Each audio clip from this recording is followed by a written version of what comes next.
Hello everyone. Have you ever wondered, why don't airplanes fly higher, or why don't they fly faster? Today we're going to provide clear and precise answers to your questions. We'll start by addressing the first question, why don't airplanes fly higher? First, we need to understand how airplanes and their jet engines work. We ask you to observe the structure of these airplanes, specifically the wings, because they are what generate the lift necessary for the airplane to fly. The shape of the wings determines the air pressure. In an aerodynamic shape, the air flows faster over the wings than underneath. Under these conditions, the wing creates air resistance below, which allows the airplane to take off. Now, there are the jet engines, which are the basis for the airplane's thrust and forward motion. Indeed, they obey a principle of physics, namely Newton's third law. When a sufficient quantity of air is supplied to the aircraft from behind, it moves forward thanks to an equal and opposite force. This is how every aircraft engine works.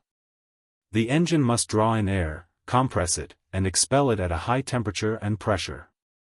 The problem is that as altitude increases, the amount of oxygen in the air drops considerably, while engines rely on oxygen from the air to function.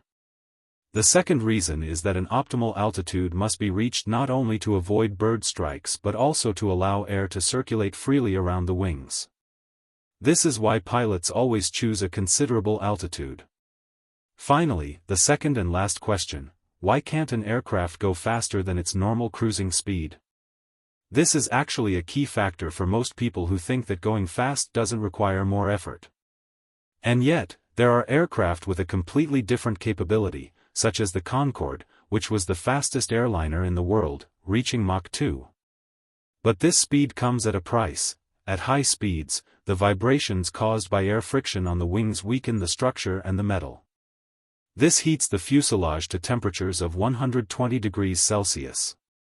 Furthermore, the compression of the air at very high speeds creates a shock wave so powerful that it can shatter glass from kilometers away. We've answered all your questions about airplanes. Don't hesitate to ask any further questions, subscribe, and like if you haven't already, and we'll see you in a future video about engineering.